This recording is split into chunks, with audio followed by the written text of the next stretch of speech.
3, 2, 1. Muy buenas tardes, hoy vamos a estar presentándole aminoácidos y proteínas y empezamos con mi compañera. ¿Con mi compañera quién? Ah, hablen duro. Acuérdense que soy una gente mayor. No oigo. Aquí están los contenidos que van a estar tocando y darle la siguiente. La siguiente. En primer lugar, ¿qué es un aminoácido? Los aminoácidos son moléculas que están formadas principalmente por dos grupos funcionales, un grupo amina y un grupo carboxilo. Ambos grupos funcionales están ubicados en el mismo carbono alfa, los que los convierten en alfa-aminoácidos. Los aminoácidos a condiciones fisiológicas de un pH cercano a 7, estos se encuentran como suiteriones, es decir, que tienen una carga neta de 0. La siguiente. Todos.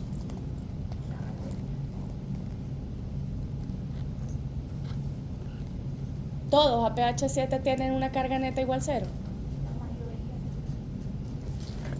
Ok. Ok, los aminoácidos son anfóteros, es decir, que pueden actuar como ácidos o bases. También tienen dos valores de pKa, uno que corresponde a la energía de ionización del grupo carboxilo, que está entre 2.0 y 2.5, y el pKa2, que corresponde a la energía de ionización del grupo amina, que se encuentra entre 9 y 2.5. Y el siguiente. Y algunas de las propiedades son que estos son sólidos cristalinos, también son muy solubles en agua y su comportamiento depende del pH. Siguiente. Todos los aminoácidos, excepto la glicina, tienen un centro quiral en el carbono alfa y tienen configuración L. Eso significa que el hidrógeno se encuentra a mano izquierda, se puede decir, del último carbono quiral. Eso quiere. Perdone, otra vez. Que la mayoría de aminoácidos tienen configuración L porque el hidrógeno se encuentra a mano. El hidrógeno o el grupo amino es el que se encuentra a la izquierda. Sí. Ah, porque que tú insistes en el hidrógeno y el hidrógeno a mano derecha, pero si es L porque está al lado izquierdo. Perdón. Ajá, es el grupo amino el que está en el lado izquierdo. Sí. La siguiente. Ok, yo les voy a hablar ahora sobre la clasificación de los aminoácidos. Hay varias formas de clasificar los aminoácidos, ya sea por su necesidad nutricional, ubicación del grupo amino o la naturaleza de la cadena lateral o grupo beta. La siguiente, por favor. Comenzando por la ubicación del grupo amino. ¿Ustedes recuerdan esa imagen que tenemos en la plataforma con todas las letras griegas? Es a partir de ahí que nos vamos a guiar para saber cómo vamos a nombrarlo según la ubicación del grupo amino. Ok, sabemos que es el carbono alfa, entonces dependiendo de dónde se encuentre ubicado el grupo amino, así lo vamos a llamar.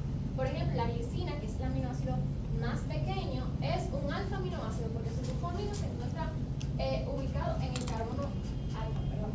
La beta-alanina, como nos lo dice su nombre, está ubicado en el carbono beta, el alfa, el beta, el grupo amino. Y GABA, por siglas en inglés, que en español es ácido gamma aminobutírico, se encuentra en el carbono gamma. Continúo. Según la naturaleza del grupo lateral. Ok, ese es un poquitito más complejo, porque tenemos aminoácidos con cadenas laterales no polares, aminoácidos con cadenas laterales polares, también tenemos aminoácidos con cadenas laterales ácidas y básicas. Comenzando con los aminoácidos con cadenas laterales no polares, la glicina, que como ya mencioné es el aminoácido más pequeño, solamente tiene un hidrógeno. Continuando con la alanina, valina, leucina y la isoleucina, eso tienen en su cadena lateral una cadena hidrocarbonada y van aumentando, como ustedes lo pueden ver, el tamaño de su cadena. Por ejemplo, aquí podemos ver que la alanina lo que tiene en su cadena lateral es un metilo y la isoleucina lo que tiene es un C-butilo. Continuando con la metionina, que es algo muy curioso porque lo que tiene es azufre. Esto aumenta un poquito más su polaridad con respecto a estos otros cuatro. La prolina es una excepción porque hay más de 700 aminoácidos de manera en la naturaleza los podemos encontrar, pero solamente les vamos a hablar hoy de 20, que son los 20 aminoácidos que encontramos como, por así decirlo, en el ADN, las instrucciones para que el cuerpo las pueda sintetizarlas, para que pueda crear proteínas. La prolina es el único de estos 20 aminoácidos que es una amina secundaria. Todos los otros 19, son aminas primarias. Dale a la siguiente. Continuando con los aminoácidos polares. No, dale para atrás. Aminoácidos con cadenas laterales polares, pero no ionizadas. Ahora sí, comenzando con la serina y la treonina, que estos tienen grupos OH. En esta clasificación podemos encontrar grupos OH, también podemos encontrar, también podemos encontrar OH, amidas, como podemos encontrar en la serina y la treonina, que lo que tienes es un grupo OH, y la tirosina, que tiene un OH, agregando un anillo. Continuando con los aminoácidos con cadenas laterales ácidas. Ok, estos se encuentran desprotonadas, o sea, desprotonados a pH biológico, y esto forma, está desprotonados a pH biológico, y esto nos forma un ion carboxilato, que esto lo que va a hacer, va a quedar negativo, nos va a formar un ion carboxilato con carga negativa, y esto va a hacer que se le haga más fácil formar enlaces iónicos y unirse a otros positivos. Mientras que los aminoácidos con cadenas laterales básicas son grupos que, estos tienen grupos que se pueden también formar enlaces iónicos, pero son positivos. ¿Qué son los aminoácidos esenciales y no esenciales? Ahora les voy a hablar sobre su clasificación según la necesidad nutricional. De los 20 aminoácidos, hay 9 que son los esenciales, que son los que, primero le daré la definición, ¿verdad? Ok, tenemos los esenciales y los no esenciales. Los esenciales son aminoácidos que nuestro cuerpo no puede sintetizar, ya sea porque no contamos con las rutas metabólicas o con las enzimas para poder sintetizarlos, y por eso debemos consumirlos de manera diaria en nuestra ingesta diaria. Eso tiene que ver con las proteínas, porque los encontramos en las proteínas. Mientras que los no esenciales son los que nuestro cuerpo puede sintetizar. Está en la siguiente. Entre los esenciales, nosotros podemos encontrar el triptófano, treonina, valina, lisina, leucina, metionina, histidina, fenilalanina y isoleucina. En estos son los aminoácidos esenciales. Debemos intentar consumir, tener una dieta alta en proteínas, que los podemos encontrar en pavo, huevo, pollo, etc. Y para las personas que son veganas o vegetarianas, les puede funcionar más una dieta alta en cereales y legumbres. La siguiente. Los no esenciales son los que nuestro cuerpo no puede sintetizar, los que nuestro cuerpo sí puede sintetizar, como la alanina, glicina, asparagina, cisteína, arginina, glutamina, tirosina, ácido aspartico, prolina, serina y ácido glutamínico. Podemos ver que estos, los no esenciales, son los que nuestro cuerpo puede sintetizar, pero lo que le podemos ver en común es que los esqueletos del carbono son más simples, o sea que nuestro cuerpo sí puede sintetizarlos, a diferencia de los no esenciales. Gracias. Yo le voy a estar hablando sobre los péptidos. Cuando hablamos de péptidos, nos estamos refiriendo a la unión de dos o más aminoácidos que están unidos entre sí por un enlace que se le conoce como enlace peptídico. En condiciones apropiadas, el grupo amino de una molécula se condensa con el grupo carboxilo. Yo quiero ver ese mecanismo de reacción. Ok, está más adelante. No, pero lo quiero ver ahora. Ok. Tú sabes que yo soy así de antojosa. Dale. No, Ahí. Entonces, este fue el Ay, no, pero yo no entiendo eso. Házmelo en la pizarra. Ok, este fue. no le puedes dar zoom, No, pero es que eso no me... ¿alguna vez yo hice algún mecanismo así? Mátenme. Si hice algún mecanismo así, no. Yo hice flechitas y todo, y quién ataca a quién, y toda esa cosa. Ajá. Lo que nos va a pasar aquí es que la manera más sencilla que yo encontré de hacerlo es Ajá. que este oxígeno se nos va a llevar, este hidrógeno se nos va a formar, H2O, y luego entonces nos va a quedar nuestro enlace péptido. No. ¿Qué es un péptido? Es una- Estructuralmente, ¿qué es en química orgánica?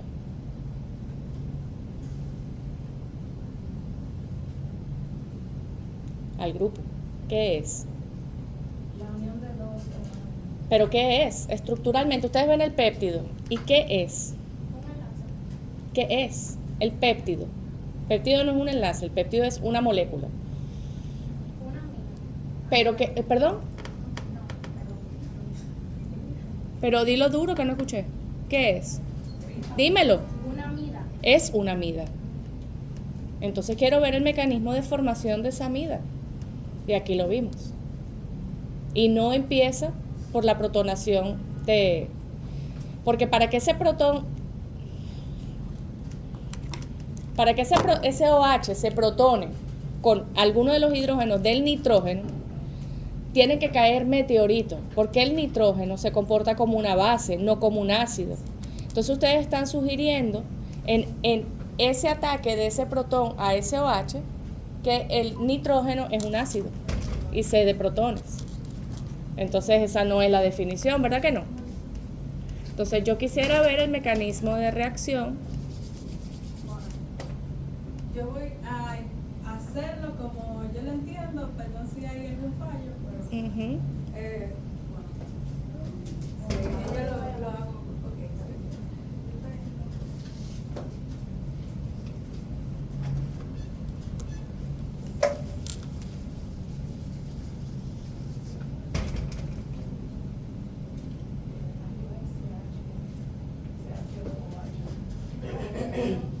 Como la básica que se ajá.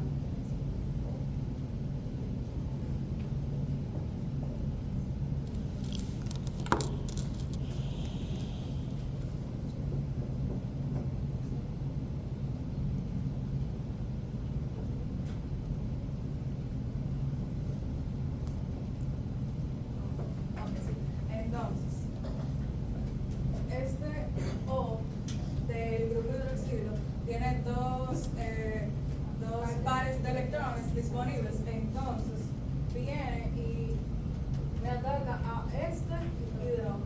Claro que no. Ah, bueno. Claro que no. Vuelvo y repito, para que ese hidrógeno salga de ahí, ustedes están aceptando que el nitrógeno es ácido. Y el nitrógeno, tal cual como está ahí, que también tiene un par de electrones, no es ácido. Porque tendría que tener como la 3H ahí para que pueda sacar. Tendría que tener una carga positiva ese nitrógeno. Ok, yo tendría que tenerlo así. Ok, esa es la que ya entiendo. ¿Lo puedo seguir? Pero no por donde vas. Si vas por ahí, si sigues por ahí, guayation, porque es que ese oxígeno no ataca a nadie todavía. No puede. La reacción no empieza ahí. Pues yo lo aprendí mal. Y por eso se guayaron en el segundo parcial. Ah, Ajá. qué cosas, ¿eh? ¿Cómo que así no? Profe, pero ¿cómo que no? Oh. Así duele, pero parece que hace falta que duela para que aprendan. Jamás empezó una reacción de un ácido carboxílico de esa manera. Jamás. ¿Alguien en el grupo que me explique cómo es ese mecanismo de reacción? Denos, ya va.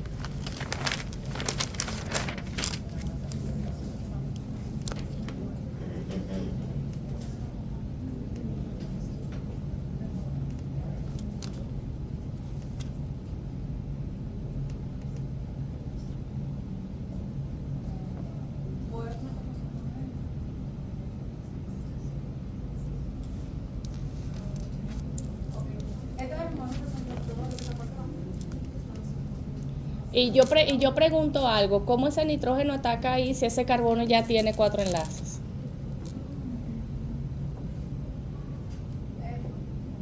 Bueno, entiendo que... Bueno.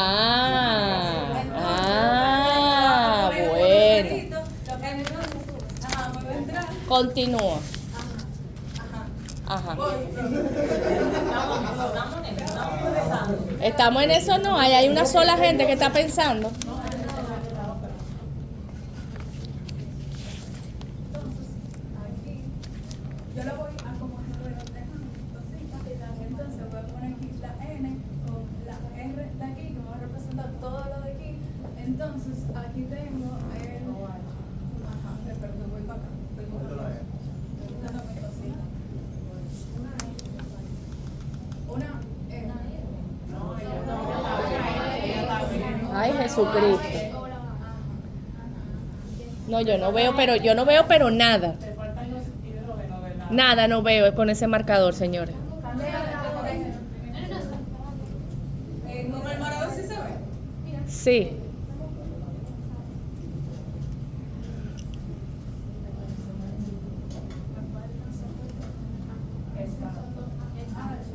Y entonces, estoy poniendo como R.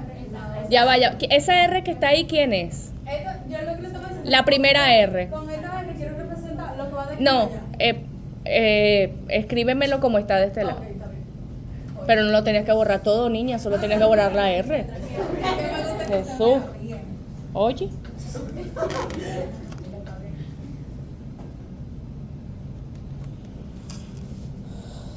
Entonces, tengo aquí el carbono. Yo voy a hacer como un reordenamiento para que el OH me quede aquí y voy a poner lo que me entró. Lo que me entró va a quedar aquí y el OH lo voy a poner aquí. Ok.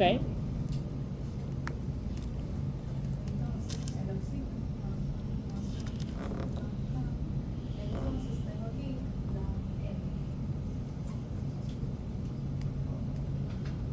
N con su H y su otra H, y entonces sigo aquí, carbono, H. Ese nitrógeno tiene carga positiva. Ahora sí vas a poder quitar ese hidrógeno del nitrógeno, baby. Ahora sí. Profe, voy. Perdón. Entonces, eso. Ok. Ahora, el OH ese que te quedó ahí abajo sí puede arrancar el protón del nitrógeno que está cargado positivamente. Ah, y eso es Ya se me va a quedar el enlace hecho. obvio. Perdón, me lo aprendí muy difícil, profesora, perdón. El par de electrones que está con el hidrógeno del nitrógeno, escúchame. El nitrógeno positivo, ¿verdad? Míralo. Ajá. El par de electrones que comparte con el hidrógeno va a ir hacia el par de electrones, Vaya a ser hacia el nitrógeno, el par de electrones, el enlace, como esto, va a ir para allá. pero no el hidrógeno, el enlace. Ok, el enlace para. Ajá. El hidrógeno que ahora va a quedar positivo, el OH sí lo puede. Ajá. Entonces se me pone positivo, entonces sí le puedo hacer. Con esto. Ajá, sí, señora. Exactamente. Exacto.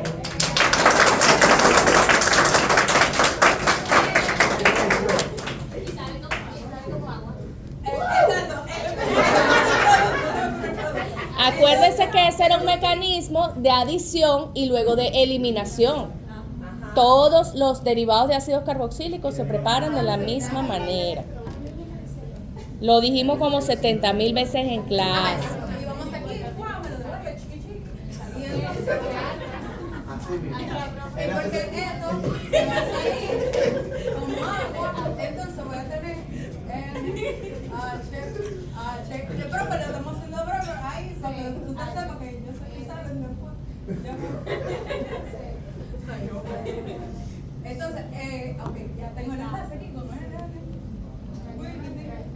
carbono, H, R, carbono, doble oxígeno y OH. Exacto.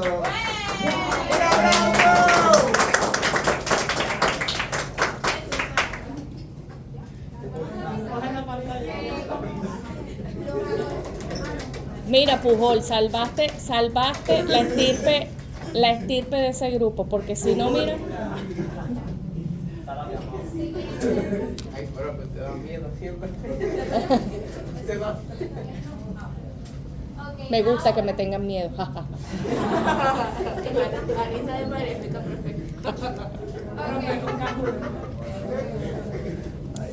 Mentira, no me gusta que me tengan miedo, me gusta que aprendan. Ahora, ¿qué son los polipéptidos? Pues básicamente los polipéptidos son cadenas largas que contengan al menos 10 aminoácidos. Siguiente. Ok. Entonces, ahora que conocimos sobre aminoácidos y sobre péptidos, vamos a pasar a las proteínas. ¿Qué son las proteínas? Bueno, estas son biomoléculas que están compuestas básicamente por nitrógeno, carbono, hidrógeno y oxígeno. Algunas, en su mayoría, tienen azufre y algunos tipos de proteínas pueden tener lo que son magnesio, fósforo, hierro, como la hemoglobina, entre otros. Entonces, estas son en sí cadenas de más de 100 aminoácidos que se pliegan entre sí o con otra cadena de aminoácidos para ir tomando su estructura tridimensional, que es esencial para ellos poder desarrollar correctamente sus funciones. Aquí podemos ver, fuimos a aminoácidos, después de aminoácidos pasamos para péptidos y después de muchos péptidos unidos, que son más de 100 aminoácidos, tenemos la proteína. Siguiente. Ok, ahora les voy a estar hablando de la síntesis de proteínas, o sea, cómo se forman. Este proceso se llama traducción, que tiene 3 etapas, que está la iniciación, la elongación y la terminación. Esto sucede en el ribosomas, que yo les voy a explicar ahora bien, pero para que vayan entendiendo, el ribosoma se va a dividir en 2 subunidades, una subunidad grande y una subunidad pequeña, y va a tener 3 sitios, sitio A, sitio B y sitio E. Ahora les voy a explicar todo. Voy a poner un video, pero el video lo voy a poner en silencio para que entiendan la imagen mientras yo les estoy explicando qué pasa, porque si se lo digo así no creo que lo entiendan porque es muy visual. Pásalo, pon el video, ponlo en silencio.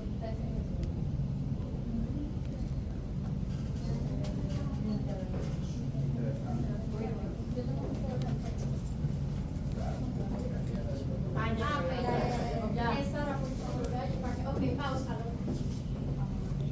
Y ahora se puede hacer.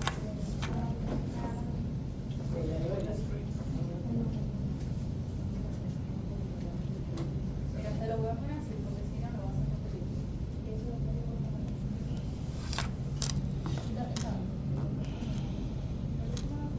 Dale ahí. Le estamos dando mi gente. No se pone. Ah, bueno, ahí no. Ok, esto es lo que les dije, este es el ribosoma. No, pausalo. Este es el ribosoma, entonces la subunidad grande, la subunidad pequeña, y este es el primer ARN de transferencia con el primer aminoácido, que es metiolina. Continúa. Ok, en la primera etapa, la subunidad pequeña, se va a unir al primer ARN de transferencia con el aminoácido. Ustedes van a ver ahora cómo él se va a poner aquí abajo. Ok, ahora vamos a ver el ARN mensajero y este conjunto se va a parar en la estructura CAP del ARN mensajero. Él va a ir codificando todo esto, entendiendo el mensaje hasta a darle play. Va entendiendo el mensaje, todo esto acá, hasta que ustedes van a ver que se va a parar en el codón de inicio. Ahí se va a parar. Pero ¿y qué es un codón?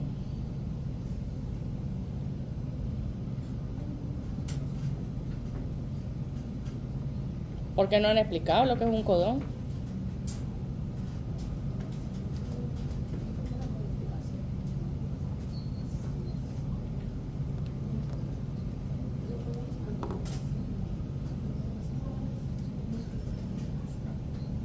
¿No saben lo que es un codón?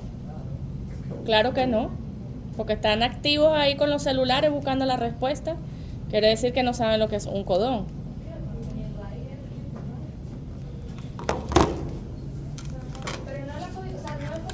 No sé, ustedes son los expertos en proteínas. Ustedes están haciendo mención a un término, el cual no conocen. O sea, cuando uno habla en la matriz de evaluación, hay algo que se llama dominio. Eso significa que no hay dominio. Porque si yo pregunto, ¿qué es codón? y fueron rápidamente al teléfono a buscar lo que es un codón. La codificación propia. Pero escúchame. Ajá. Yo he estado para aquí y le he dicho 3 veces que es la codificación. Eso no es- Es una secuencia de nucleótidos que tiene la codificación. Eso no fue la respuesta que me diste.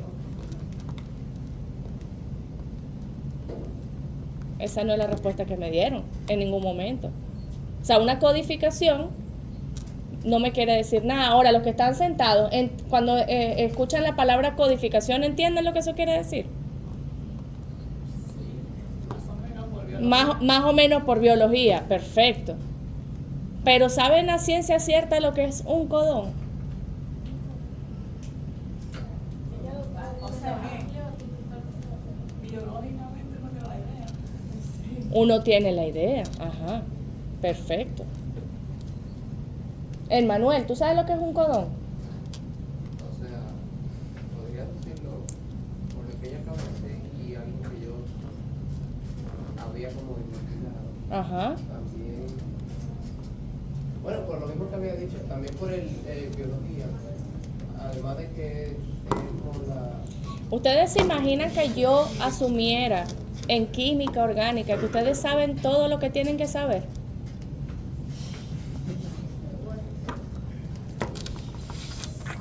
Qué bueno que se dan cuenta lo difícil que es estar ahí.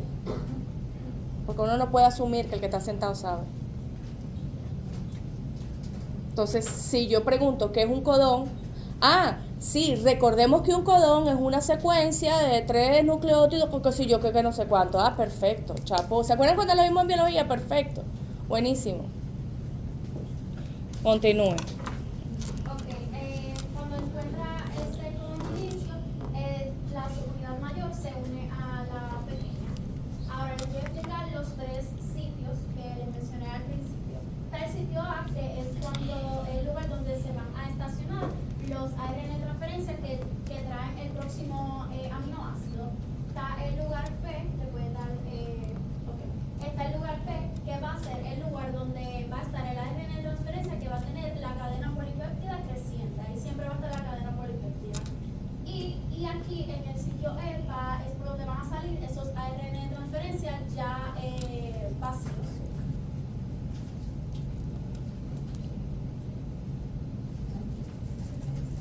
Sí, ya está. Sí, que va. Ok. Él le da su tiempo para que la gente pueda apreciar. Ahora vamos a ver cómo la cadena pues crece, cómo los aminoácidos se van juntando. Bueno, después de dar play, aquí vemos cómo viene otro ARN de transferencia con otro aminoácido y entra. Pero ¿qué pasa si la codificación no es la misma?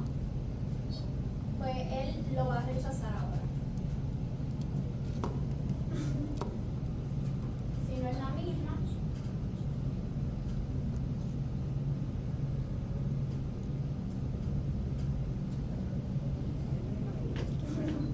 él lo rechaza y ahora vuelve otro ARN de transferencia con otro aminoácido y ustedes ven que ahora sí exacto coincide y se forma el enlace peptídico entre esos dos. Ahora, el que estaba en el sitio P, como ya está unido a lo va a soltar, ese ARN de transferencia lo suelta porque a la misma vez el ribosomas va hacia adelante, por lo que ese otro ARN de transferencia ya está en el lugar E, así que va a salir y la cadena sigue estando en el lugar P. Ya eso está unido, este está en el lugar E, eso va a salir y ustedes van a ver ahora cómo el proceso se va repitiendo. Siguen entrando ARN de transferencia por los aminoácidos, se hace el enlace peptídico entre esos dos, el que está aquí se mueve al sitio E y va saliendo, y así continuamente.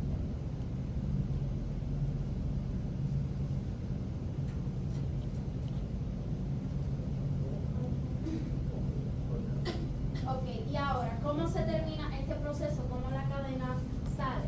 Bueno, pues en la última secuencia nada más hay tres codificaciones que son como de alto, como de stop, que ya no va a haber otro ARN de transferencia que las tenga. Puede ser UAA, UAG o AGA, esos son los 3, que ya el ARN mensajero lo reconoce.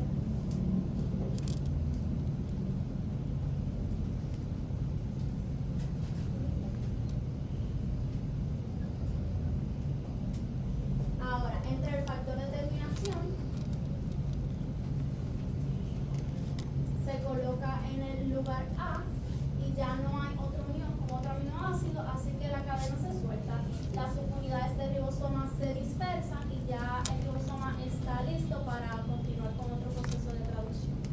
Y así como sucede. Entonces, a ver si me quedó claro. Okay. Un codón es la unión de esos tres nucleótidos con sus inversos biológicamente, que van a ayudar a que mi cadena polipéptica se complete. Biológicamente eso se ve en el cuerpo de Polipeptídica. polipéptica. Eso es. Ajá. Yes. Ya que conocemos las proteínas, vamos a hablar sobre su estructura que se divide en primaria, secundaria, terciaria y cuaternaria. Cabe destacar que no todas las proteínas poseen una estructura cuaternaria. Bien, la estructura primaria consiste en una secuencia lineal de aminoácidos que están unidos por enlaces peptídicos en una cadena polipeptídica. Tiene mucho péptido. Entonces, esta en sí es una cadena de... ¿Qué ya lo dije? Ok, está bien, maravilla. Entonces, cabe destacar que cuando tenemos una secuencia de aminoácidos, como vemos aquí, cada bolita es un aminoácido, este es como un trozo que yo hice, pero las cadenas son muy largas porque son de más de 100.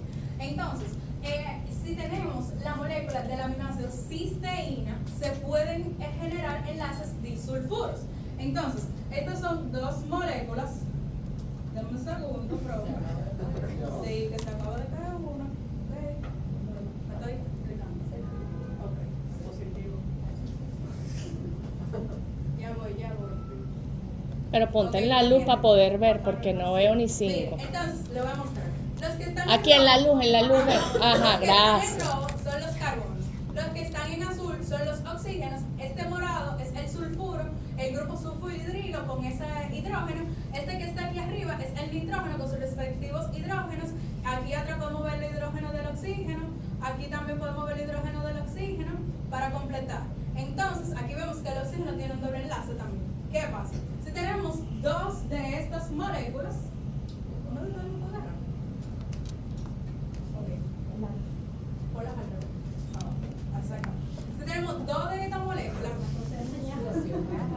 va a proceder con cosa de condensación, ¿verdad? Entonces van a salir estos hidrógenos que están en el grupo sulfhidrilo. O sea, de este modo. Sácale la mano. Y se va a formar un enlace entre ellas, que es el enlace disulfuro. Pero esto está como uno para arriba y otro para abajo. No sé si te lo ven.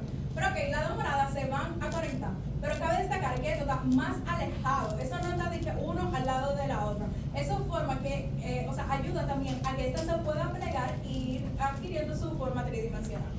Ok. Entonces, ahora seguimos con la estructura secundaria. En la estructura secundaria, me han escuchado mencionar desde que inicié sobre que se pliegan. Llega el momento donde hablamos sobre esto y lo explicamos. La estructura secundaria consiste en la forma en que distintos segmentos de la cadena polipeptídica se van a ir plegando.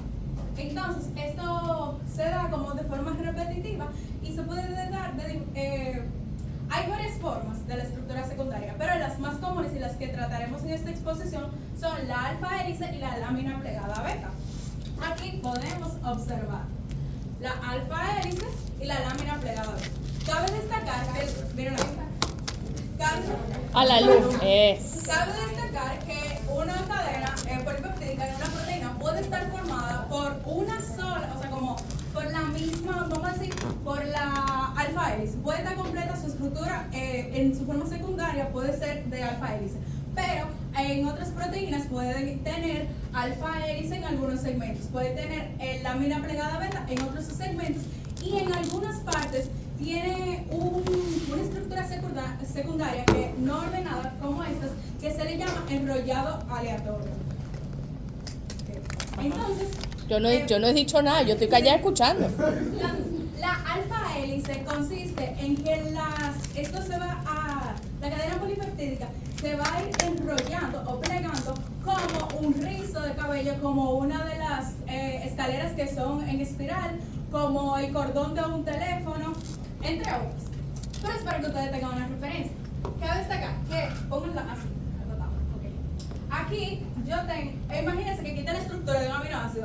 Esa espiral está formado por aminoácidos, pero yo le hice la representación de cómo se van a enlazar para que ella pueda ir tomando su estructura plegada. Este es un carbono, ¿verdad? Este es el carbono del grupo carbonilo. Con su oxígeno, aquí podemos ver que tiene el doble enlace, como dos arriba. Entonces, aquí abajo tenemos el nitrógeno con su hidrógeno. Entonces, entre ellos dos, entre el hidrógeno que está...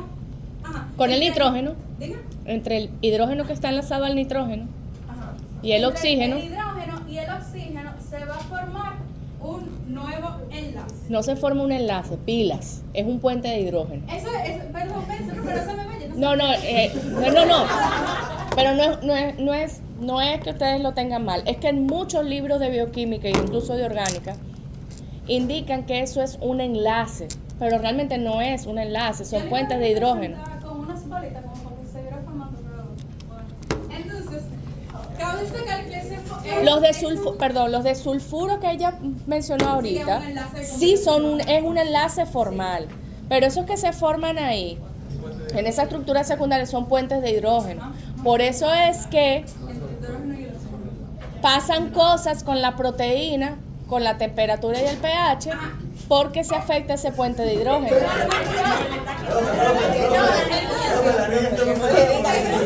Hablando de la alfa hélice, en cada espacio que ustedes ven que como que se está plegando, es porque hay un grupo de estos que hace que tome esa forma en espiral.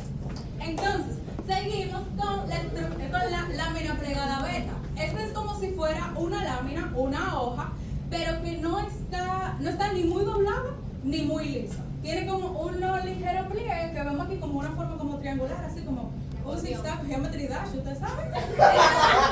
Aquí volvemos a tener, por ejemplo, yo puse un aminoácido como en cada uno. Cabe destacar que todo eso sigue. Lo de la lámina plegada beta se puede dar, igual lo de la alfa hélice, se puede dar entre la misma cadena polipeptídica o también se puede dar con otra cadena polipeptídica que se quiera unir a ella. Entonces, aquí tenemos un carbono con su oxígeno, es el grupo carbonilo, y me va a interactuar con este hidrógeno que está unido al nitrógeno, así por puente de hidrógeno. Entonces, también aquí podemos ver también otro carbonilo con el hidrógeno y me va a formar otro puente de hidrógeno. Entonces, esa es la lámina plegada beta. Aquí podemos conocer dos de los tipos más comunes de la estructura secundaria. Okay. La estructura secundaria es sumamente importante porque en ella se va plegando, va obteniendo su estructura tridimensional, que es como lo que le da el boom a la proteína. También, ya que le digo la importancia de la secundaria, le quiero decir la importancia de la primaria. Que la primaria es sumamente importante porque en ella recae la responsabilidad de su función y sus propiedades. ¿Por qué? Porque si yo tengo, ¿te lo puedes devolver, por favor? Si yo tengo esta cisteína aquí y esta valina aquí, y yo vengo y cambio esta cisteína y la pongo donde estaba la valina y la valina donde la cisteína, y eso me va a cambiar la proteína completa. Ese cambio de esa secuencia me la va a cambiar completa, me va a dar una proteína nueva. No va a tener la misma propiedad, puede que alguna la tenga parecida, no va a ser enlace con las mismas cosas, o sea, en el mismo orden, y puede que no reaccione igual. Entonces, seguimos. Entonces, ahora llegamos a la estructura terciaria. La estructura terciaria consiste en su forma tridimensional completa. Entonces, un segundito.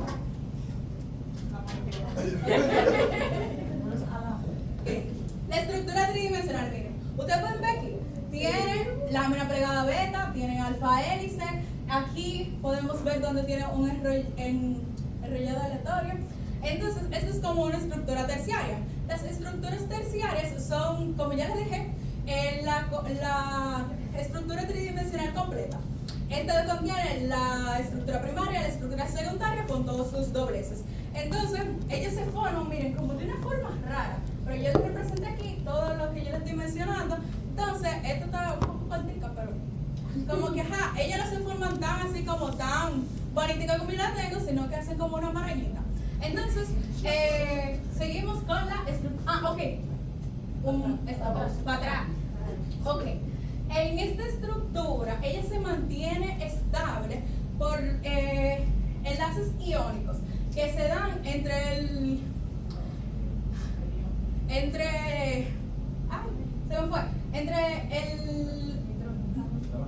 NH3 y el oxígeno, o sea, como que con cargas contrarias se puede formar como esa interacción iónica. Y eso es porque lo tienen las cadenas laterales de ciertos aminoácidos específicos. Entonces, aquí también vemos que se dan interacciones hidrofóbicas porque hay algunos aminoácidos que tienen en su cadena lateral como que esa cadena lateral es hidrofóbica. Tienen componentes que no son como tan cosas como el agua, no son amiguitos, son hidrofóbicos. Entonces, eso se va a hacer hacia adentro de la proteína.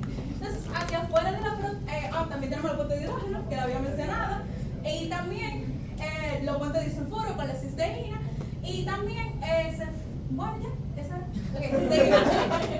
Entonces, la estructura cuaternaria.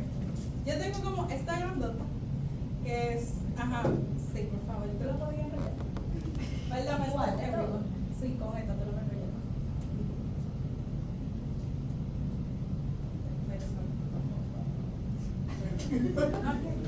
Yo estoy en shock.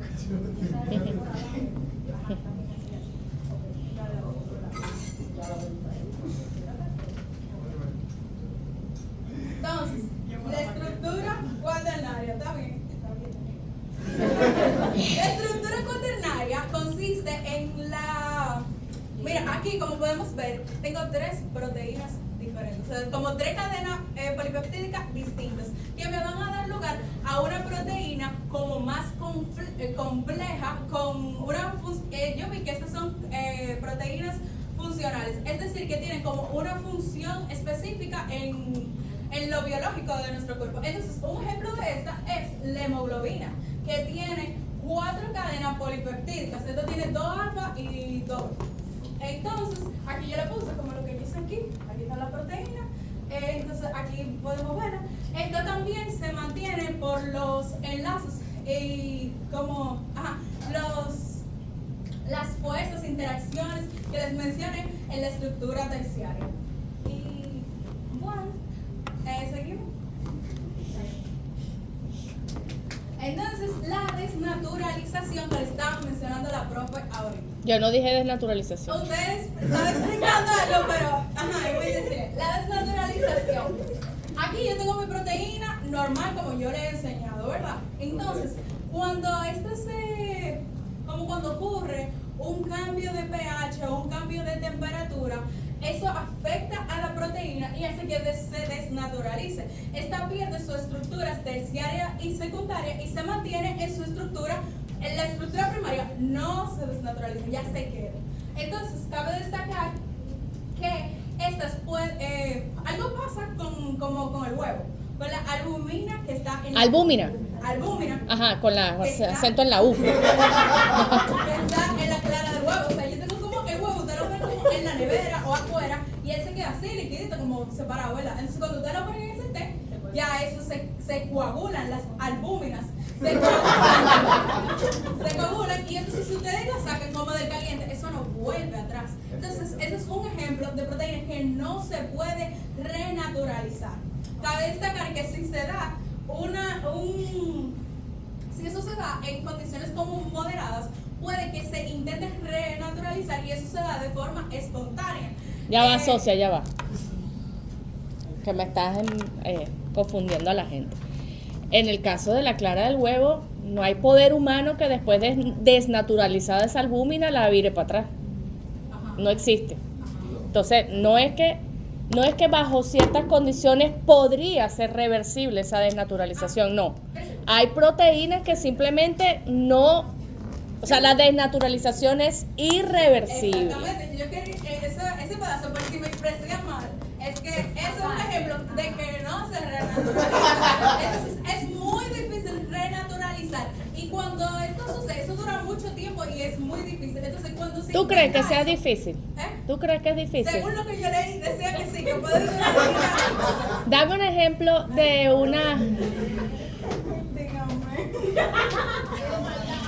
de una desnaturalización reversible.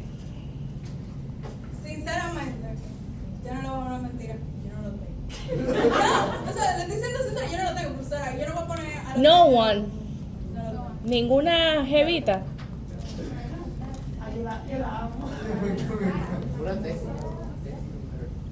Una desnaturalización reversible.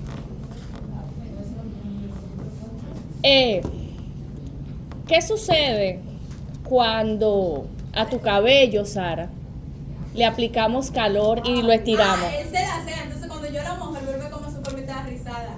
¿Qué, La mía.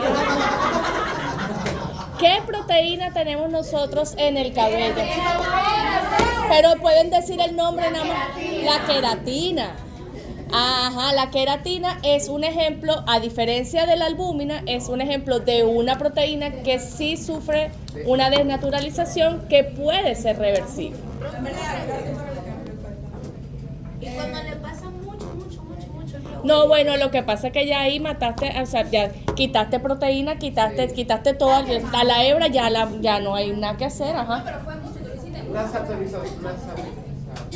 Por eso es que muchas veces con el proceso ese de la queratina que se hacen, que hace que el pelo dure alisado más tiempo, muchas veces lo que terminan es dañando la hebra porque eliminan la proteína. Entonces, ahora que nos fuimos con el pelo, algo que yo iba a hablar de eso de la renaturalización es que si, como que si se intentan, si se está dando, puede en algunos casos, por ejemplo, si yo con el pelo rizo me paso pila, eso no se me va a poner como que tan rizo cuando yo me lo moje, pero a veces se queda como una parte lisa y una parte rizada. Entonces, ¿qué me quiere decir? Que como que esa misma cadena de aminoácidos que yo tenía con sus estructuras sufrió unos cambios conformacionales y ya, y seguimos.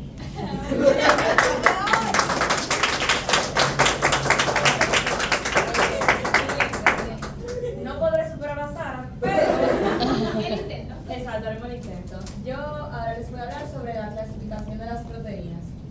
En química orgánica, estas se clasifican de dos maneras, según su forma y según su función. Según su forma, en fibrosas o globulares, y según su función, en enzimáticas, estructurales, de transporte y otras categorías. Este es un ejemplo que yo puse aquí de lo que ya habíamos hablado anteriormente, de un aminoácido y varios aminoácidos juntos que forman una proteína. Siguiente. Ok.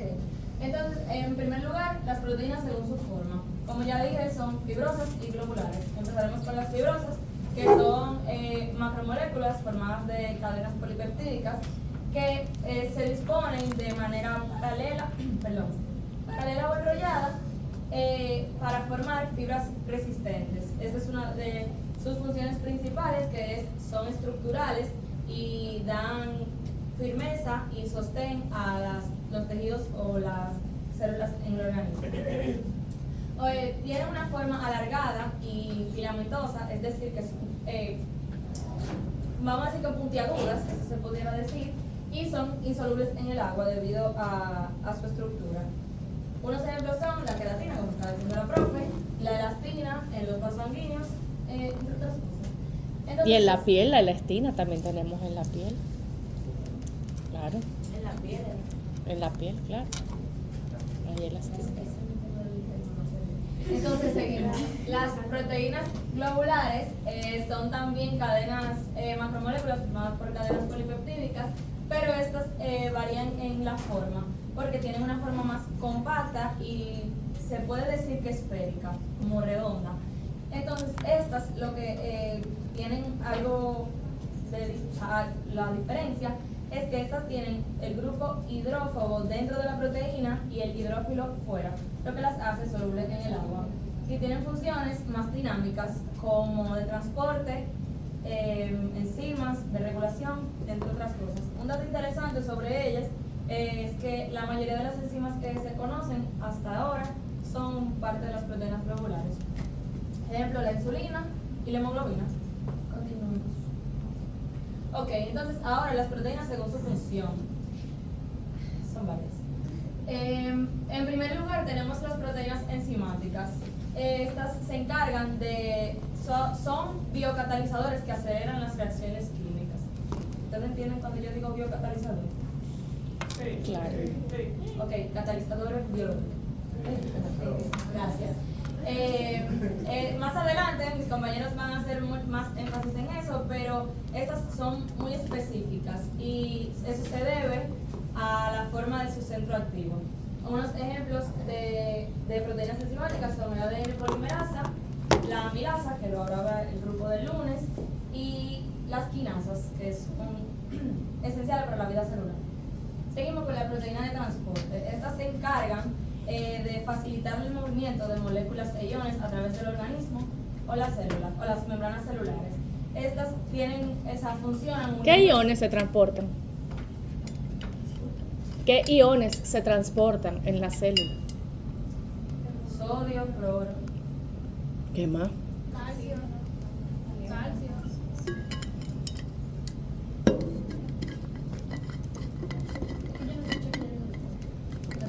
¿Qué iones son los que se transportan? No, ¿qué más? Dije, ¿qué más? Hierro, calcio. ¿Y esos van desde afuera de la célula para adentro o de dentro de la célula para afuera? Eso es bioquímica. No. Eso es orgánica. Pero bueno, eso depende. Eso es química general, Eso depende. porque eso es ósmosis. Pero eso depende. ¿De qué dependen? Gloria a Dios. De según cómo se mire, todo depende. O sea que depende de cuál está hablando. El sodio, por ejemplo. Ella se le trata de ¿Va para afuera? No, para adentro y el cloro para afuera. Ah, Claro, después de la televisión lo que son eso es química general, claro que sí. Continúa. Ok. Ajá. Funcionan las proteínas de transporte uniéndose específicamente a la sustancia que se quiere transportar y llevándola al lugar donde necesita, básicamente. El ejemplo como que el que yo entiendo que todos podemos entender es el de la hemoglobina, que es la proteína que transporta el oxígeno a través de la sangre. Seguimos con las proteínas de almacenamiento, que, como dice su nombre, se encargan de almacenar nutrientes y aminoácidos esenciales para cuando sea necesario. Un ejemplo que, sirve como una reserva energética.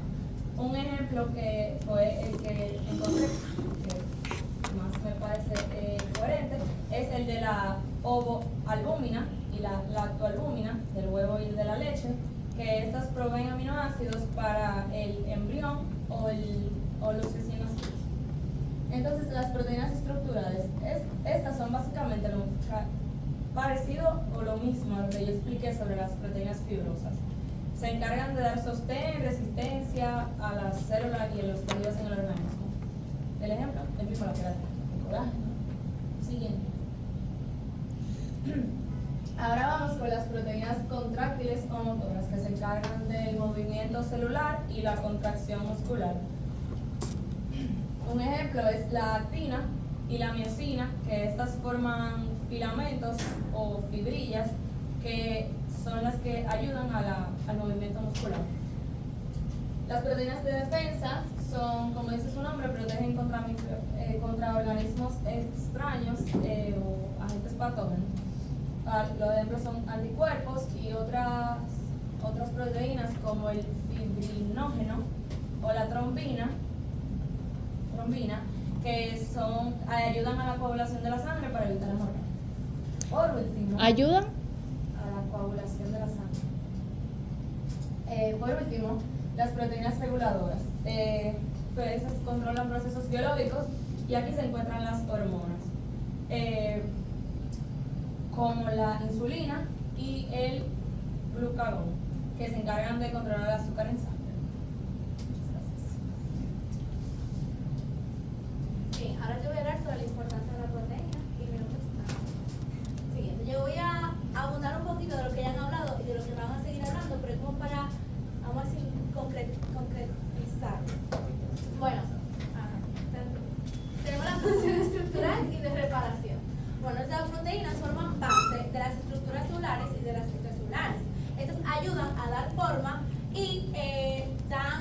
brindan fuerza y flexibilidad. En este ya, como hemos mencionado anteriormente, tenemos el colágeno, la queratina y la actinamiosina. Para recordar, el colágeno es la proteína más abundante en el cuerpo y está en la piel, está también en los tendones y en los huesos. Y esta brinda fuerza y flexibilidad. Tenemos la queratina, que como ya mencionó la profe, y lo hemos visto antes, está en el pelo y en las uñas y en la primera capa de la piel, que es la epidermis. Y esta brinda soporte y resistencia. Y la actinimiosina, esta es la que se encarga o es la responsable del movimiento muscular. ¿Sí? Tenemos función enzimática y metabólica. Muchas proteínas actúan como enzima, como habló mi compañera Daniela, son catalizadores biológicos, que esto lo que hacen es que aceleran las reacciones químicas para vitales. En esta tenemos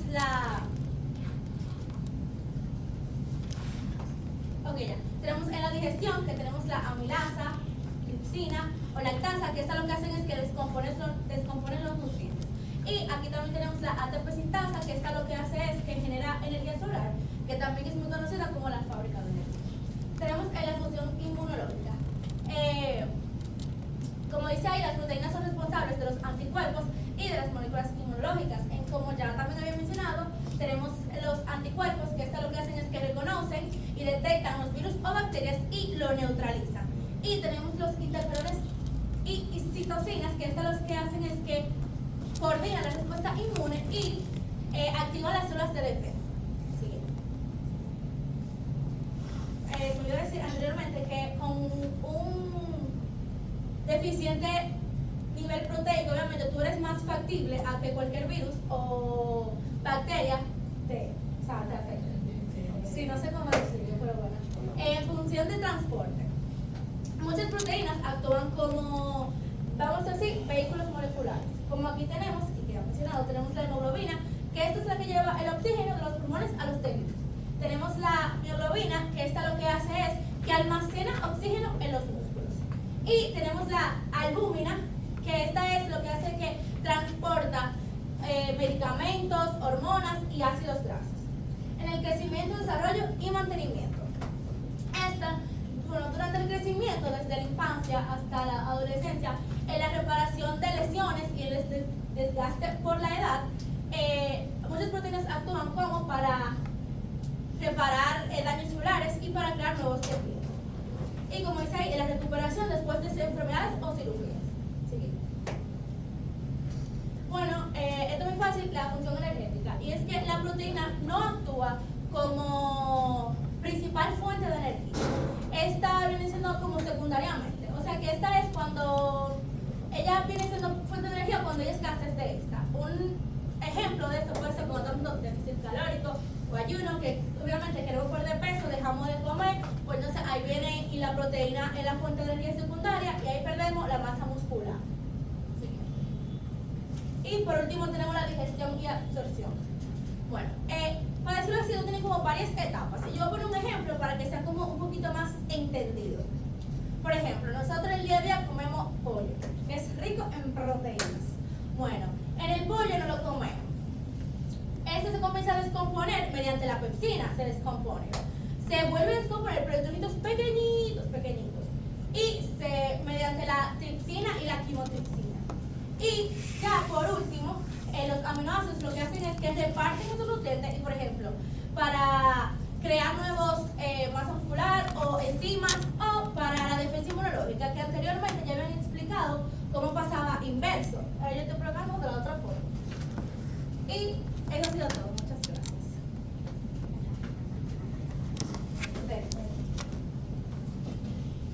Hola, mi nombre es Melanie y yo les voy a estar hablando sobre mis hijas, las enzimas. Porque tuve que estudiarla por mucho tiempo. Una enzima es una macromolécula de naturaleza proteica que actúa como catalizador biológico, es decir, acelera las reacciones químicas que suceden en los seres vivos para que esas ocurran en un tiempo adecuado y sea compatible con la vida. Como todo catalizador biológico, una enzima no puede forzar un cambio químico desfavorable. ¿Qué significa esto? Que una enzima no puede ser que ocurra una reacción imposible. Esta solo va a acelerar las que ya pueden pasar por sí solas. Lo que sí hace es disminuir la energía de activación para que la reacción se dé a cabo más rápido. La vasta mayoría de enzimas son proteínas formadas por cadenas de aminoácidos plegadas en estructuras tridimensionales y su actividad catalítica es muy importante para todos los procesos que tenemos en el cuerpo, como la digestión, el equilibrio metabólico, etc. Yo voy a hablar de eso ahora. Casi todas las enzimas son proteínas, pero existen moléculas con formas de ARN llamadas ribosimas que también que también catalizan reacciones químicas. Vamos para allá. Ok.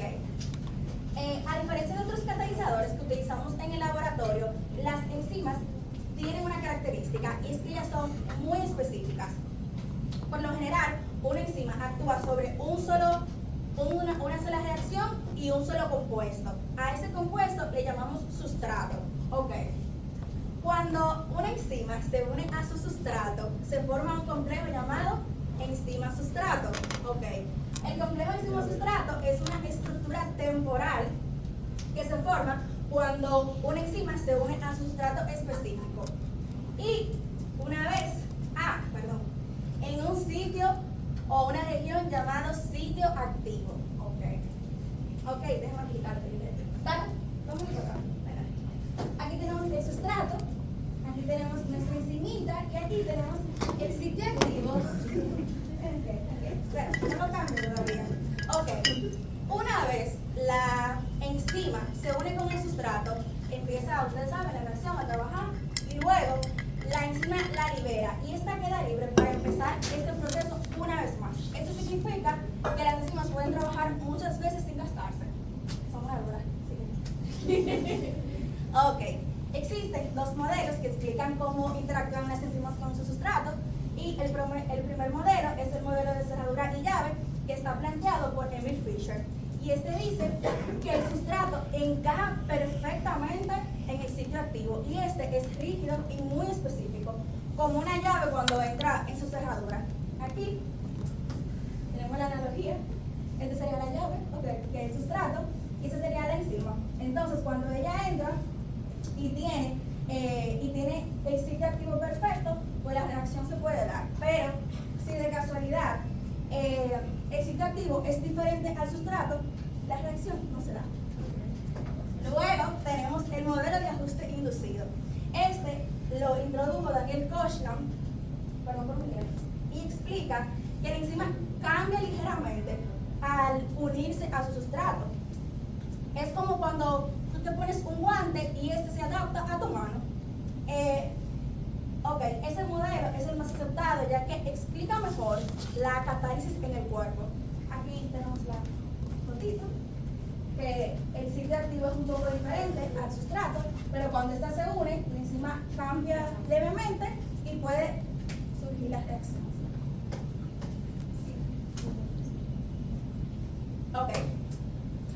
Entonces, voy a hablar de 4 características importantes o esenciales de las enzimas. La primera es su especificidad enzimática.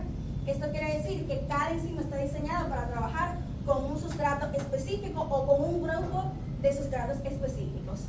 Luego, tenemos que funcionan en condiciones óptimas de pH y temperatura. Las enzimas son muy sensibles a condiciones del ambiente y funcionan en un rango óptimo de temperatura de 36 a 37 Celsius en temperatura corporal y en un pH de 6 y 8. Pero ojo, ¿verdad? Hay enzimas como la pepsina que para funcionar bien necesitan un pH muy ácido, de un 1.5 a un 2.5. Luego tenemos que no se consumen y que pueden reutilizarse. Una enzima puede trabajar muchas veces sin gastarse. Esto nos permite entender cómo pequeñas cantidades de enzimas pueden catalizar muchos volúmenes de reacciones. Y una pregunta, todas las enzimas permanecen en el cuerpo así como que se regeneran ellas todo el tiempo en el cuerpo, infinitamente hasta que uno se muere. Profe, Ey. déjame terminar.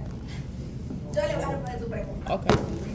Ahora, muy buena pregunta la profe. No, de verdad.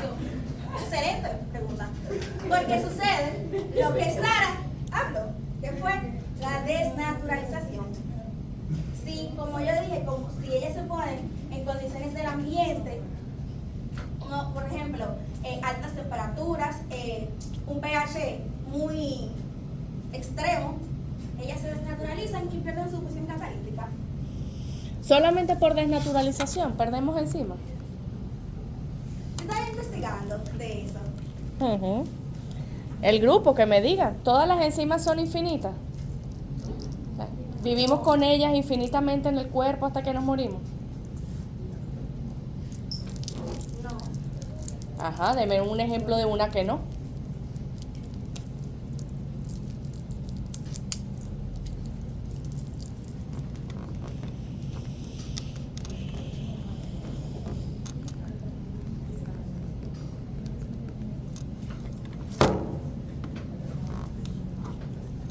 Los que están sentados. Denme un ejemplo de una enzima que si las enzimas se regeneran tanto que infinitamente en nuestro cuerpo existen hasta que nosotros nos morimos. Bueno, yo puedo hacer un ejemplo de algo que podría pasar. A ver. No, por ejemplo, la insulina, cuando la gente le da diabetes, No sé si estoy bien, pero creo que la enzima que permite que las personas hagan la lactosa, ¿no? ¿Y cómo se llama esa enzima? Lactasa. Lactasa. Entonces esa no la tenemos siempre. Exactamente. ¿En qué momento tenemos la lactasa? Cuando su bebé- Durante la lactancia. Exacto. Entonces, por eso algunas personas después se van poniendo intolerantes a la Todos vamos volviendo intolerantes a la lactosa. Todos somos intolerantes a la lactosa, pero exacto, uno con el consumo uno se va volviendo. Mentira. Sí, es verdad, no es. No, no es verdad. Porque hay personas que le cae peor. a mí no me la chucha la leche. Óyeme. Hay más términos para explicarse y expresarse. Hay gente que nace con esa intolerancia, efectivamente. Hay gente que nace con esa intolerancia y durante toda su vida se vuelven, son intolerantes y no hay nada que revierta esa intolerancia. Luego, la mayoría de los mamíferos, que somos los que lactamos, vamos perdiendo las facultades de tolerar a la lactosa porque va ocurriendo con el tiempo una disminución de esa enzima. Y puede ser que todavía a las edades de ustedes se puedan comer un helado, se puedan hartar de queso, pueda pasar todo eso, se te pueden tomar un vaso de leche y en su cuerpo no pasa absolutamente nada. Pero a medida que ustedes van llegando a los 40, 50, 60, Hasta ahí no llego. ustedes no han visto que los abuelos de ustedes se tiran mucho peo.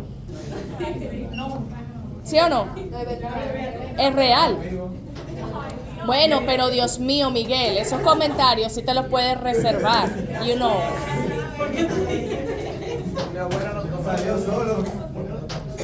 La mayoría de la gente mayor tienden a ser muy peorros, como uno lo llama coloquialmente, pero es por eso, porque no cambian la dieta y hay cosas que ya el cuerpo no tolera.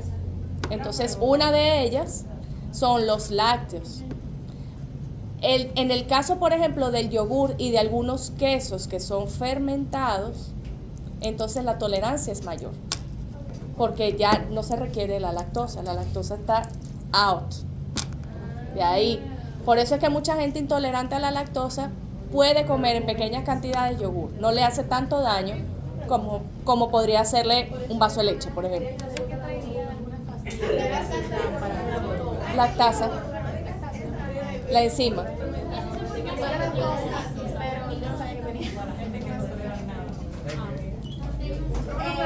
Ok, vamos a continuar. Al grupo, hacerlas al grupo. Ellos son los expertos en proteínas, yo no. Y yo soy médico, yo no soy. Público, me encanta. Luego tenemos la electricidad catalítica. Como les estaba diciendo anteriormente, ellos son extremadamente eficientes y pueden acelerar las reacciones miles y millones de veces. Un ejemplo de esto es cuando es la enzima que la empieza a salivar cuando comemos carbohidratos, que esta está en la saliva y va descomponiendo esos carbohidratos. Ok, la clasificación. Yo lo voy a hacer breve, pero porque son varias. El nombre sistemático de una enzima se divide en dos y siempre va a terminar en asa. La primera parte identifica el sustrato y la segunda identifica su clase. Se dividen en 6 categorías dependiendo de la reacción que catalicen. Tenemos las primeras que son las oxidorreductasas que catalizan reacción de oxidación y reducción y participan en la respiración celular. Luego tenemos las transferasas que transfieren grupos funcionales como el fosfato y el grupo metilo y regulan reacciones metabólicas. Luego tenemos las hidrolasas que rompen enlaces mediante hidrólisis. Esas son muy importantes porque participan en la digestión y degradan proteínas, carbohidratos y lípidos. Luego tenemos las liasas que catalizan procesos de ruptura de enlaces mediante mecanismos diferentes al de la oxidación y la reducción e intervienen en procesos del metabolismo. Luego tenemos las isomerasas que reorganizan los átomos dentro de una molécula y facilitan las rutas como el glicólisis y el metabolismo de los azúcares. Y ya por último tenemos las ligasas que unen dos moléculas utilizando energía, o sea, ATP. Y esas son importantes para la replicación y la reparación del ADN. Ok, funciones. Como yo dije, su principal función es acelerar, catalizar reacciones, pero también tienen funciones muy específicas en el cuerpo. Como yo dije, de la digestión, ellas catalizan la degradación de macronutrientes complejos en simples para que el cuerpo pueda absorber. Tenemos la amilasa que descompone los carbohidratos. Tenemos la pepsina y la tripsina que rompen las proteínas en péptidos. Luego tenemos la lipasa que cataliza la degradación de grasas y glicerol, y tenemos la sacarasa que es la encargada de catalizar la hidrólisis de la sacarosa y de la fructosa. Y bueno, también participan en la respiración celular. Un ejemplo de esto es la enzima ATP sintasa que puede formar hasta 100 moléculas de ATP por segundo y esto permite funciones como el movimiento, la contracción muscular y la tensión nerviosa. Y luego tenemos que también participan en la replicación y reparación del ADN. La ADN polimerasa sintetiza nuevas cadenas de ADN y la ADN ligasa une los fragmentos de ADN y repara cortes de la cadena. Vaya, fue un placer.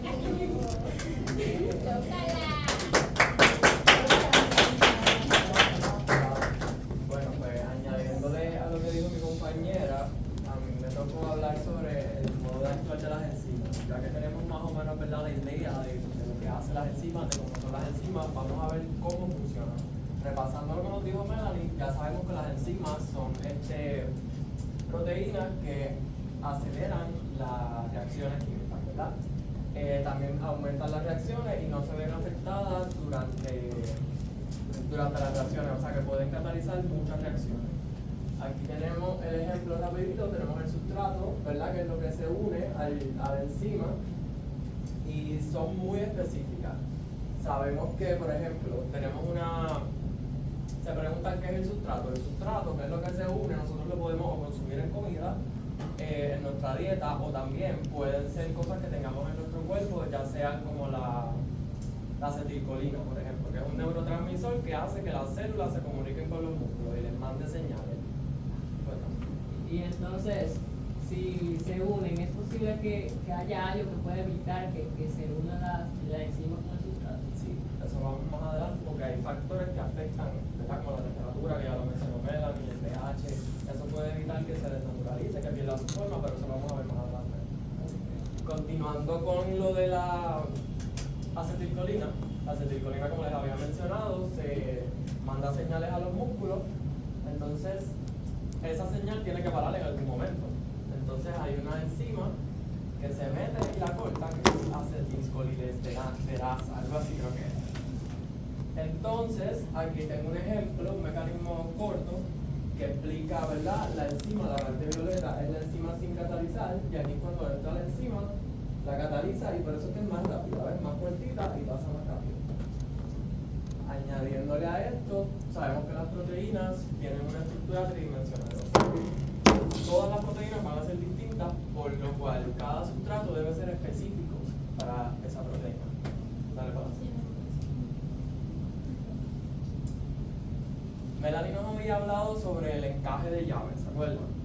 Pues ese encaje de llaves fue de Emil Fischer en 1894, pero después estuvo que llegó después, y nos habla de que específicamente esa llave no siempre va a ser así.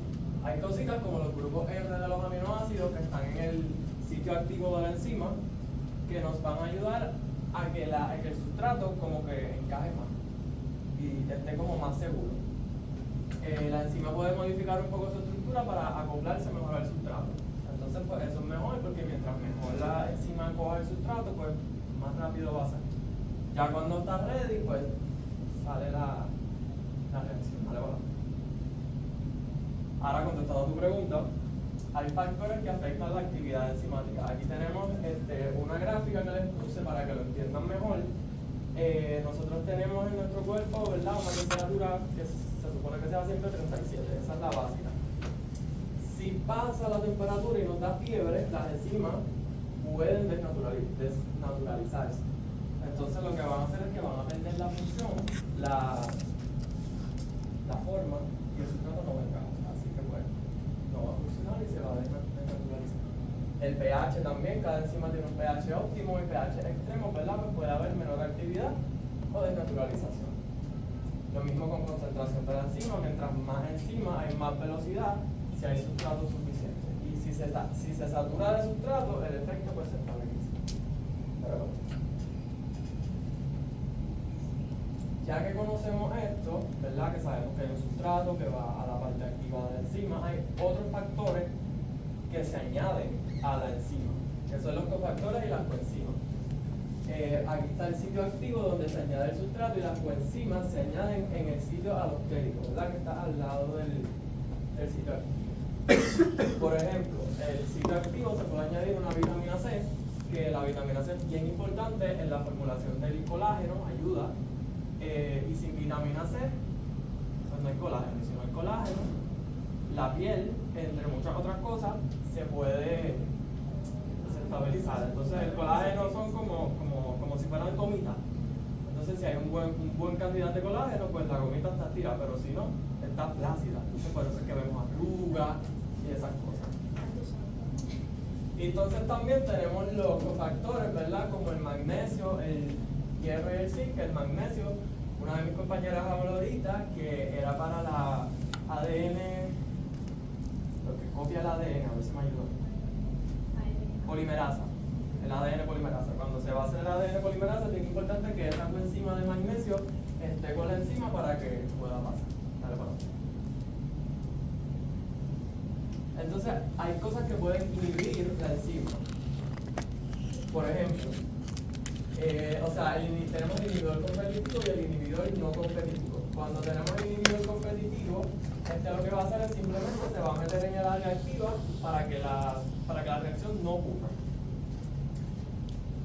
Un ejemplo de esto, no sé si ustedes saben lo que es la condición gota. Pues la condición gota es cuando hay mucha cantidad de ácido úrico y las articulaciones se inflaman. Entonces cuando se le va a dar el medicamento, por eso es que las enzimas para mí son de las moléculas más interesantes que tenemos, porque gracias a ellas pues, podemos incluirlas en los medicamentos, en todo, prácticamente. Si queremos inhibir que ese ácido úrico se siga formando y nos siga afectando, añadimos el medicamento y actúa como un inhibidor competitivo, bloquea la enzima y no se sigue produciendo ácido úrico. Lo mismo con el inhibidor no competitivo.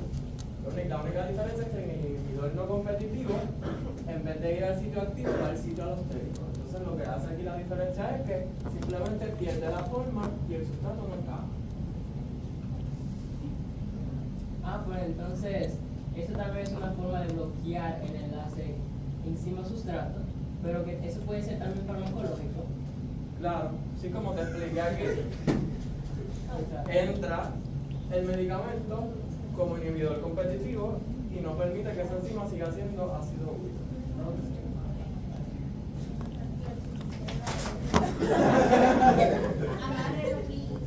Entonces también tenemos, ya dimos el ejemplo del medicamento, pero también tenemos el ejemplo de un veneno, el cianuro. que el cianuro es un compuesto químico muy tóxico presente en fórmulas como el HCN, que creo que hemos hablado de esto en el laboratorio, o sales como el cianuro de potasio. El cianuro es bien venenoso y actúa como un inhibidor. Porque para entrar, nosotros tenemos la mitocondria, que es el power exacto.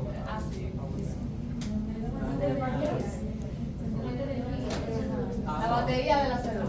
Pues entonces, básicamente, lo que nos va a hacer el cianuro, para que entiendan cómo un veneno puede influir en una enzima, es que el cianuro se va a meter en la enzima y no va a dejar que el oxígeno que nosotros respiremos cree y se transforme en ATP, lo que va a causar muerte celular, y especialmente en el cerebro y el corazón, que es cuando más oxígeno necesitamos, pues eso va a ocasionar una destrucción y así que espero que hayan entendido un poco sobre las enzimas, sobre su función. Antes de pasar al caso clínico, yo quiero que me hablen de los suiteriones y de los puntos isoeléctricos y todas esas cosas. Yo no he visto aquí equilibrios. Ni uno no he visto. I need to know.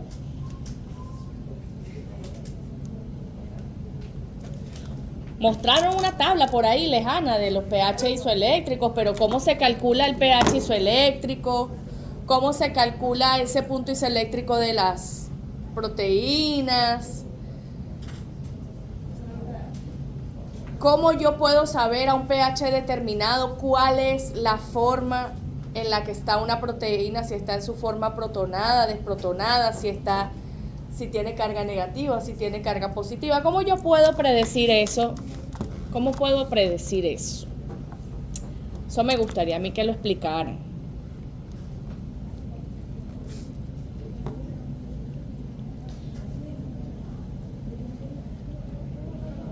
Porque cuando vimos equilibrio ácido-base, ¿verdad? Que estábamos hablando de los ácidos carboxílicos y etcétera, etcétera, yo les dije a ustedes que el grupo de proteína tenía que hablar de eso.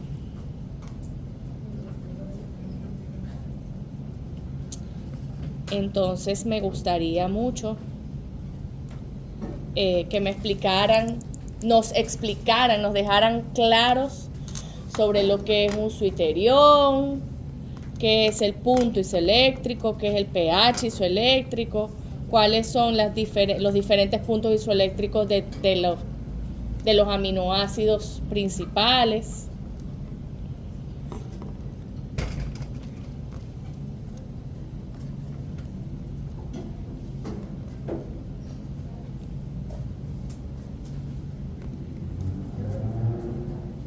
Bueno, Ajá. no le vamos a hablar mentira. No manejamos ese punto. Uf. Grave. Pero grave.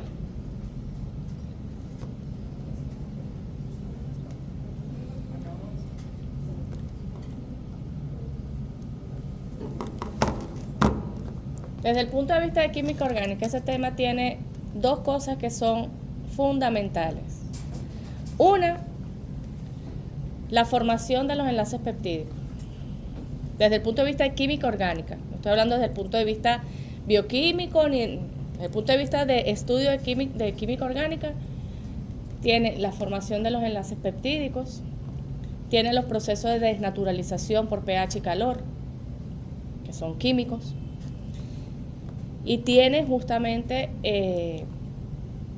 todo el tema de equilibrios en el organismo, porque en el organismo nosotros tenemos varios buffers, y yo lo expliqué en clase, que teníamos varios sistemas buffer, y que esos sistemas buffer juegan un papel importante, y en términos de las proteínas y de las enzimas, tienen un papel sumamente importante, porque esos buffers permiten mantener un pH X. No siempre el pH de los diferentes sistemas del cuerpo tiene que ser pH neutro, eso no es verdad. De hecho, ustedes hablaron de que en el caso de la pepsina, el pH que se requiere para esa enzima es ácido, porque trabaja bajo un sistema que es ácido, ¿verdad? Y eso lógicamente implica que esos aminoácidos tienen naturalezas diferentes. Entonces, si yo tengo muchos protones en el medio porque estoy en un pH ácido, ¿cómo se comporta un aminoácido?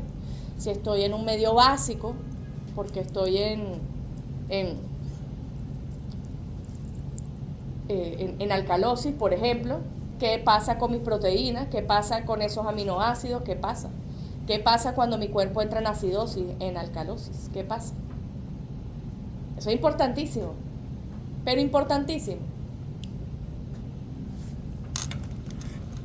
Y no se habló de eso.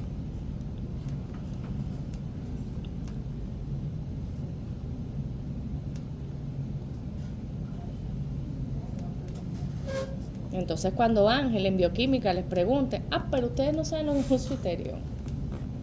Y ustedes no saben calcular el punto isoeléctrico de un aminoácido.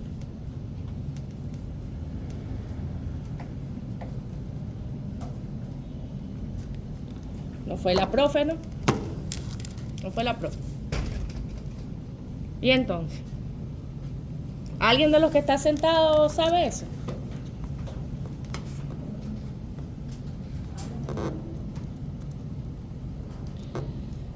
No one.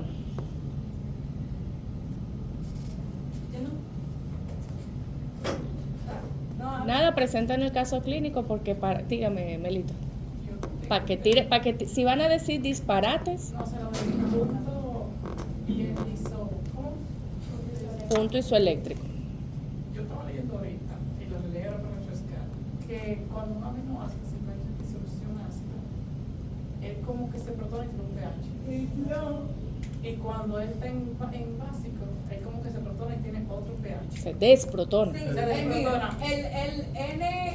El nitrógeno va a coger como otro. Señores, lo que pasa es que ustedes tienen dos grupos ahí. Ustedes tienen un grupo carboxílico y ustedes tienen un grupo amino. Al carboxílico se le va un hidrógeno y el amino se le va Pero entonces, ¿cómo eso lo vemos? ¿Cómo eso se ve? ¿Cómo yo sé cuál es el punto isoeléctrico de la alanina, por ejemplo?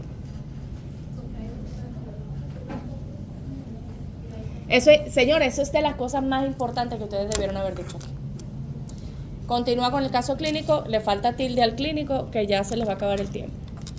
Bueno, el caso clínico que vamos a presentar hoy deriva de la proteína de la hemoglobina. Es una niña de 6 años, presenta dificultad al caminar y dolor progresivo en la tibia con una evolución de 10 años. Su mamá y ella, su progenitora y ella, fueron diagnosticadas con hemoglobinopatía C heterozigota, lo que significa que contienen una hemoglobina normal tipo A y una hemoglobina anormal tipo C, heredada por uno de sus progenitores. Su padre, que tenía rasgo drepanocítico, lo que significa que portaba la anemia falciforme, que es hemoglobina S. Pasa, por favor. Ok. Como la niña presentó múltiples dolores, principalmente en las piernas. Esto dio como resultado que se le hiciera una radiografía. En esta radiografía salió que tenía un dolor específico en la punta del dedo de la metáfisis proximal de la tibia derecha. ¿Qué es el hueso que está aquí? Aquí, en la punta del dedo de la pierna derecha. Ok. Sin hallazgos previos, se le realizaron análisis. En estos análisis apareció una proteína C reactiva de 7,9 cuando los valores normales es de 0 miligramos a 5 miligramos. O sea, estaba un poco elevada. La proteína C reactiva es una sustancia que está presente en el hígado y como que está en el hígado y que activa que hay inflamación en el cuerpo. También se encontró una lactato deshidrogenasa, que es una enzima que está presente en múltiples órganos como el hígado, el corazón, los glóbulos rojos y los músculos. Y por último, pero no menos importante, se presentó una bilirrubina de 1,4 miligramos cuando lo normal es de 0,1 miligramos a 1,2 miligramos. Esta se produce cuando el cuerpo empieza a descomponer glóbulos rojos por sí solos. La radiografía no mostró anomalías óseas, pero sin embargo, por el dolor musculoesquelético que presentó la niña. Corrección. No se dice pero y sin embargo, ambas son conjunciones. O se dice pero o se dice sin embargo. Perdón. Sin embargo, por el dolor que presentó la niña en la pierna, se estaba sospechando de una osteomielitis crónica no bacteriana, que es una inflamación sin infección. Es una inflamación sin infección. Es una inflamación ósea sin infección. Luego se le realizó una gammagrafía en la que confirmó que había daño en la región localizada. ¿Qué es una gammagrafía? Una gammagrafía es un estudio que se hace para ver cómo están los huesos. ¿Pero O sea, en qué si hay una- consiste?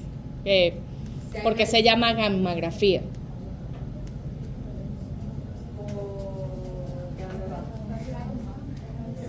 Se hace con rayos gamma. Porque se hace con rayos gamma. Usted me dijo que es. ¿Qué es ¿Qué es Yo gammagrafía? entendí que es el estudio gammagrafía. Bueno, pero para hacer el estudio tú requieres rayos gamma. Y luego pregunté por qué se llama gammagrafía. Bueno, luego se le hizo una resonancia magnética.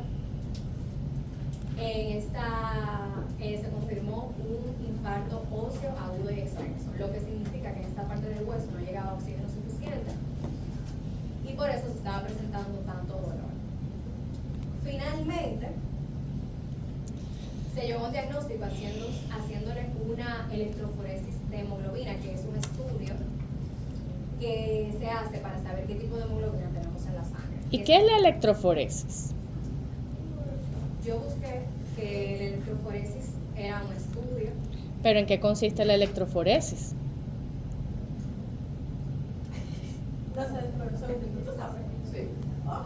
A mí me hicieron, A ver, el micrófono. a mí me hicieron una electroforesis. ¿En qué consiste la técnica de la electroforesis? Consiste, es un estudio, como dicho está, que en nuestro cuerpo humano, como todo el mundo sabe, hay muchos tipos de... Bueno, yo hice mi ejemplo. Yo tengo bacterias. Entonces, la electroforesis dice que yo, o sea, ¿qué me falta? O sea, ¿qué disfunción? ¿Pero qué es la electroforesis? La electroforesis es el estudio que Es un estudio. ¿Y en qué consiste el estudio? Determina todo tipo de Es que fíjense cómo es la cosa. ¿Qué les dice la palabra electro? Iones. Entonces, lo que permite la electroforesis es separar generalmente proteínas que tienen diferentes cargas. Voilà el punto isoeléctrico. Ajá. Entonces, gracias. Por supuesto, su tamaño y la carga hacen un efecto y lo que se aplica es una diferencia de potencial y ocurre una migración a través de una capa, que puede ser un papel, en muchos casos se hace con un papel especial, a veces se hace sobre silica gel y lo que ocurre es una diferencia de potencial y ocurre un desplazamiento. Es una técnica de separación, como lo puede ser la cromatografía, como lo puede ser... Imagínense una cromatografía de capa fina. La electroforesis es algo parecido, solo que se basa no en la polaridad o la afinidad que tenga el sustrato con la fase estacionaria, sino que en este caso tiene que ver con la diferencia de cargas que hay. Entonces, obviamente las cargas van a migrar hacia el electrodo contrario. Así se pueden separar los diferentes componentes y podemos tener los componentes de la sangre, el ARN mensajero, el otro el ADN, el no sé cuántos. Podemos hacer diferentes tipos de electroforesis de acuerdo a la información que estemos buscando. Pero otra vez vuelvo y repito, uno no puede, y lo dije en posiciones anteriores, uno no puede presentarse ahí y decir algo que uno no sepa lo que significa. Porque ustedes pueden vivir convencidos que sea aquí en el salón de clase o sea en una conferencia en Punta Cana, por ahí es que los van a agarrar. O en una entrega de guardia en un hospital. Porque ustedes van a ir de exquisitos a utilizar palabras y a, yo sé. Y va a venir quien le diga, ¿cómo yo calculo el pH de un buffer? Se los van a hacer. Entonces, se los comento porque, ¿verdad? Uno lleva un rato escuchando cosas. Entonces, ya yo en exposiciones anteriores mencioné eso. Ustedes no se pueden parar ahí a decir cosas que no saben. Y ya ha ocurrido por lo menos en 2 oportunidades en la exposición de hoy. Y recuerden que yo el lunes les dije, los de proteínas van forzados porque son los últimos. O sea, el nivel está aquí arriba. Entonces, hay conceptos básicos que ustedes debieron haber encontrado mientras estaban preparando su trabajo, que se saltaron olímpicamente porque sí. Porque ustedes dijeron, no, pero yo me voy a quedar con lo que dice ahí. Lo que no dice ahí, yo no lo voy a hablar, pero yo lo dije en clase. Que ustedes tenían que hablar del punto eléctrico, que tenían que hablar de los suiteriones. Yo lo mencioné cuando estábamos hablando de los ácidos carboxílicos y estábamos haciendo los cálculos de que si el porcentaje de especie protonada, porcentaje de especie desprotonado, para algo aprendimos a hacer eso en clase. Para algo. Lo que pasa es que la mitad de las veces, a esta que está aquí, no le están prestando atención, están en otra cosa.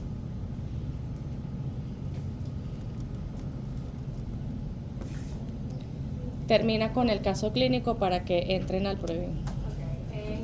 En esta prueba de hemoglobina se encontró 46% de hemoglobina S y un 44.5% de hemoglobina C, tanto así como diagnóstico de hemoglobinopatía S.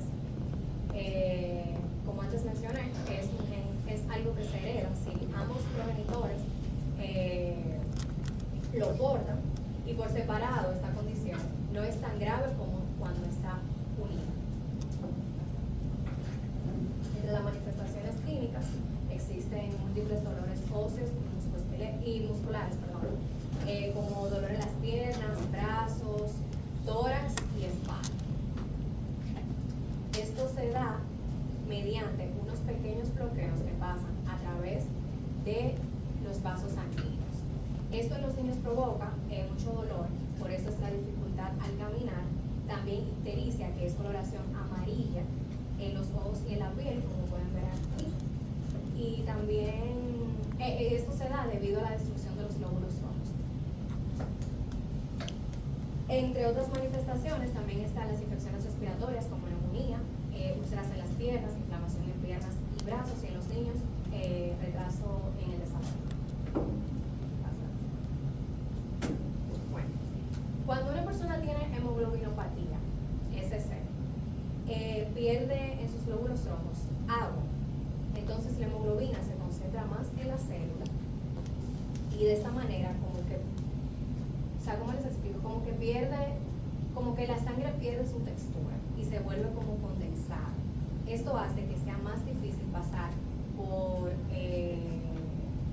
los vasos sanguíneos, y como resultado de esto es que viene la coagulación en la sangre, muchos problemas, daños óseos, y problemas en la circulación. Como antes mencioné, para que un niño sea portador de esta enfermedad, ambos progenitores deben de tenerla. Y si solamente un progenitor la tiene, entonces el niño sería portador y tendría riesgo falciforme. La transmitiría, pero los síntomas no son tan graves.